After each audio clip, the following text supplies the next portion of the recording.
ಸ್ವಾಮಿ ವಿವೇಕಾನಂದರು ಹೇಳುತ್ತಾರೆ, ನಿನ್ನ ಜೀವನದಲ್ಲಿ ಒಂದು ಗುರಿಯನ್ನು ನಿರ್ಧಾರ ಮಾಡು. ನಿನ್ನ ಪೂರ್ಣ ದೇಹವನ್ನೇ ಆ ಗುರಿಯಿಂದ ತುಂಬಿಬಿಡು. ಉಳಿದ ವಿಚಾರಗಳನ್ನು ನಿನ್ನ ತಲೆಯಿಂದ ತೆಗೆದು ಬಿಸಾಕು. ಇದೇ ಯಶಸ್ಸು ಪಡೆಯುವ ಮೂಲ ಮಂತ್ರ. ನಮ್ಮಲ್ಲಿ ಎಷ್ಟೋ ಜನ ಡಾಕ್ಟರ್ ಎಪಿಜೆ ಅಬ್ದುಲ್ ಕಲಾಂ ಸರನ್ನ ಪ್ರೇರಣೆಯನ್ನಾಗಿ ತಗೊಳ್ತೀವಿ. ಆದರೆ ನಿಮಗ್ ಗೊತ್ತಾ ಅವರ ಇನ್ಸ್ಪಿರೇಷನ್ ಯಾರಂತ? ಅವರೇ ಸ್ವಾಮಿ ವಿವೇಕಾನಂದರು. ಇವರಷ್ಟೇ ಅಲ್ಲ, ನಿಕೋಲಾ ಟೆಸ್ಲಾ, ಸುಭಾಷ್ ಚಂದ್ರ ಬೋಸ್, ಲಾಲ್ ಬಹದ್ದೂರ್ ಶಾಸ್ತ್ರಿ, ಇನ್ನು ಎಷ್ಟೋ ಲೆಜೆಂಡ್ಗಳಿದ್ದಾರೆ. ಅವರೆಲ್ಲರ ಇನ್ಸ್ಪಿರೇಷನ್ ಸ್ವಾಮಿ ವಿವೇಕಾನಂದರೇ ಆಗಿದ್ದಾರೆ. ನಾವಿವತ್ತು ಸ್ವಾಮಿ ವಿವೇಕಾನಂದರ ಜೀವನದ 3 ಕಥೆಗಳ ಬಗ್ಗೆ ನೋಡೋಣ. ಆ ಕಥೆಗಳಲ್ಲಿ ನಮಗೆ ತಿಳಿದುಕೊಳ್ಳಬಹುದಾದ ಮುಖ್ಯವಾದ ಪಾಠಗಳಿವೆ. ಮೊದಲನೆಯ ಕತೆ. ಒಮ್ಮೆ ವಿವೇಕಾನಂದರಿಗೆ ಒಂದು ನದಿ ದಾಟಬೇಕಾಗಿತ್ತು. ಅವರು ನದಿ ಹತ್ರನೇ ನಿಂತಿದ್ರು. ಆಗ ಒಬ್ಬ ಸಾಧು ಬಂದು ಅವರನ್ನ ಕೇಳುತ್ತಾನೆ, ನೀವು ಸ್ವಾಮಿ ವಿವೇಕಾನಂದರಲ್ವಾ? ಅವರು ಉತ್ತರಿಸುತ್ತಾರೆ, ಹೌದು, ನಾನೇ ಸ್ವಾಮಿ ವಿವೇಕಾನಂದ. ಆಗ ಸಾಧು ಕೇಳುತ್ತಾನೆ, ಸ್ವಾಮಿ, ನೀವೇನ್ ಮಾಡ್ತಾ ಇದ್ದೀರಾ ಇಲ್ಲಿ?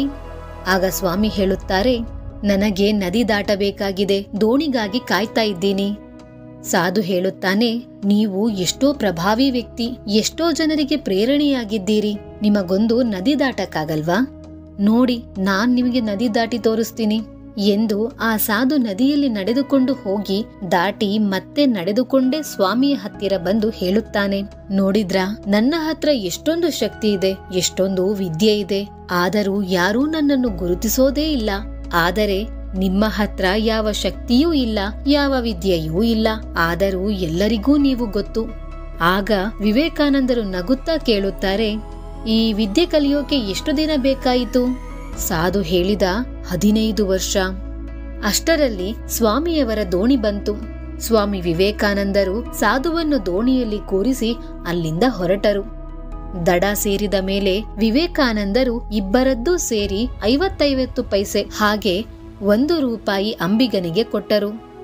ಆಗ ವಿವೇಕಾನಂದರು ಸಾಧುವಿಗೆ ಹೇಳುತ್ತಾರೆ, ಯಾವ ಕೆಲಸ ನೀವು ಕೇವಲ 50 ಪೈಸೆಯಲ್ಲಿ ಮಾಡಬಹುದಿತ್ತೋ ಅದಕ್ಕಾಗಿ ನೀವು ನಿಮ್ಮ ಜೀವನದ 15 ವರ್ಷ ವ್ಯರ್ಥ ಮಾಡಿಕೊಂಡ್ರಿ. ಅದೇ 15 ವರ್ಷಗಳು ಸಮಾಜದ ಉದ್ಧಾರಕ್ಕಾಗಿ ಇಟ್ಟಿದ್ದರೆ ಆಗ ನಿಮ್ಮನ್ನೂ ಕೂಡ ಇಡೀ ವಿಶ್ವವೇ ಗುರುತಿಸುತ್ತಿತ್ತು. ಅದಕ್ಕಾಗಿ ನಾನು ಅದನ್ನೇ ಮಾಡಿದ್ದು. ಈಗ ನನ್ನನ್ನು ಈ ಲೋಕ ಗುರುತಿಸುತ್ತೆ, ನಿಮ್ಮನ್ನು ಗುರುತಿಸಲ್ಲ. ಮತ್ತೆ ಸ್ವಾಮಿ ವಿವೇಕಾನಂದರು ಸಾಧುಗೆ ಹೇಳುತ್ತಾರೆ, ನಿಮ್ಮಂತೆಯೇ ಎಷ್ಟೋ ಜನ ತಮ್ಮ ಸಮಯವನ್ನು ಇಂತಹ ವಿಷಯದಲ್ಲಿ ತೊಡಗಿಸಿ ಬಿಡುತ್ತಾರೆ. ದಿನ, ವಾರ, ತಿಂಗಳು, ವರ್ಷಗಟ್ಟಲೆ. ಮುಂದೆ ಅವರ ಜೀವನಕ್ಕೆ ಯಾವ ಅರ್ಥವೂ ಇರೋದಿಲ್ಲ. ಅದಕ್ಕಾಗಿ ನಿಮ್ಮ ಟೈಮನ್ನ ಎಂತಹ ಜಾಗದಲ್ಲಿ ಕೊಡಬೇಕೆಂದರೆ ಆಕ್ಚುಯಲ್ ಸೆನ್ಸ್ ಇರಬೇಕು. ಯಾಕೆಂದರೆ ಟೈಮ್ಗಿಂತಲೂ ಈ ಲೋಕದಲ್ಲಿ ಬೇರೆ ಯಾವುದೂ ಇಲ್ಲ. ಸಮಯ ಹಾಳಾದರೆ ಜೀವನವೇ ಹಾಳಾದಂಗೆ. ಎರಡನೇ ಕತೆ. ಒಂದು ದಿನ ಸ್ವಾಮಿ ವಿವೇಕಾನಂದರು ದಾರಿಯಲ್ಲಿ ಹೋಗುತ್ತಿರುವಾಗ ಕೆಲವು ಮಂಗಗಳು ಹಿಂಬಾಲಿಸುತ್ತಿದ್ದವು. ಕೆಲವು ಮಂಗಗಳು ಅವರ ಕೈಯಲ್ಲಿದ್ದ ಚೀಲವನ್ನು ಕಸಿದುಕೊಳ್ತಾ ಇದ್ರೆ ಇನ್ನೂ ಕೆಲವು ಮಂಗಗಳು ಅವರ ಮೇಲೆ ಎಗರುತ್ತಿದ್ದವು. ಮಂಗಗಳಿಂದ ತಪ್ಪಿಸಿಕೊಳ್ಳಲು ಸ್ವಾಮಿ ವಿವೇಕಾನಂದರು ಓಡುತ್ತಾರೆ. ಆದರೆ ಅವುಗಳೂ ಕೂಡ ವಿವೇಕಾನಂದರ ಹಿಂದೆ ಹಿಂದೆಯೇ ಓಡುತ್ತಿದ್ದವು. ಆಗ ಒಬ್ಬ ವ್ಯಕ್ತಿ ಹೇಳಿದ, ಹೆದರಬೇಡಿ, ಅವುಗಳನ್ನು ಎದುರಿಸಿ. ನೀವೆಷ್ಟು ಹೆದರಿ ಓಡಿ ಹೋಗಲು ಪ್ರಯತ್ನ ಮಾಡುತ್ತೀರೋ ಅವುಗಳು ಅಷ್ಟೇ ನಿಮ್ಮನ್ನು ಹೆದರಿಸುತ್ತವೆ. ತಕ್ಷಣ ವಿವೇಕಾನಂದರು ಹಿಂದೆ ತಿರುಗಿ ಜೋರಾಗಿ ಮಂಗಗಳ ಮೇಲೆ ಗದರಿದರು. ಕೂಡಲೇ ಎಲ್ಲಾ ಮಂಗಗಳು ಬಾಲ ಮುದುಡಿಕೊಂಡು ಓಡಿ ಹೋದವು. ಅದೇ ತರ ನಮ್ಮ ನೆಗೆಟಿವ್ ಥಾಟ್ಸ್ ಕೂಡ. ಯಾವುದಕ್ಕೆ ನಾವು ಹೀಗೆಯೇ ಹೆದರುತ್ತಲೇ ಇದ್ದಾಗ ಅವುಗಳು ನಮ್ಮನ್ನು ಹೆದರಿಸುತ್ತಲೇ ಇರುತ್ತವೆ. ಅದಕ್ಕಾಗಿ ನೆಗೆಟಿವ್ ಥಾಟ್ಸ್ ಇಂದ ಹೆದರೋದನ್ನ ಬಿಡಿ, ಅವುಗಳನ್ನು ಎದುರಿಸಿ. ಅವುಗಳಿಂದ ಎಷ್ಟು ಹೆದರುತ್ತಾ ಹೋಗುತ್ತೀರೋ ಅವುಗಳು ಅಷ್ಟೇ ಹೆದರಿಸುತ್ತಾ ಹೋಗುತ್ತವೆ. ಒಂದು ವೇಳೆ ನೀನೇ ಅವುಗಳನ್ನು ಮೆಟ್ಟಿ ನಿಂತ್ರೆ ಭಯವೇ ಒಂದಿನ ನಿನ್ನಿಂದ ಹೆದರಿ ಓಡಿ ಹೋಗುತ್ತೆ. ಮೂರನೇ ಕತೆ. ಒಂದು ದಿನ ಸ್ವಾಮಿ ವಿವೇಕಾನಂದರು ಅವರ ಗುರುಗಳಾದ ಶ್ರೀರಾಮಕೃಷ್ಣ ಪರಮಹಂಸರೊಂದಿಗೆ ಎಲ್ಲಿಗೋ ಹೊರಟಿರುವಾಗ ದಾರಿಯಲ್ಲಿ ಒಂದು ಮೂರ್ತಿ ಕೆತ್ತನೆ ಮಾಡುತ್ತಿರುವ ಒಬ್ಬ ವ್ಯಕ್ತಿ ಕಾಣಿಸಿದ. ಅವನನ್ನು ಪರಮಹಂಸರು ಕೇಳುತ್ತಾರೆ, ಏನ್ ಮಾಡ್ತಾ ಇದೀಯಪ್ಪ? ಆಗ ವ್ಯಕ್ತಿ, ನಾನು ಒಬ್ಬ ರಾಜನ ಮೂರ್ತಿ ಮಾಡ್ತಾ ಇದ್ದೇನೆ. ಪರಮಹಂಸರು ಕೇಳುತ್ತಾರೆ, ನಿನ್ನ ಹತ್ರ ಆ ರಾಜನ ಚಿತ್ರ ಏನಾದ್ರೂ ಇದೆಯಾ? ಆ ಶಿಲ್ಪಿ ಹೇಳಿದ, ಇಲ್ಲ, ನನ್ನ ಹತ್ರ ಅವರ ಚಿತ್ರ ಏನೂ ಇಲ್ಲ.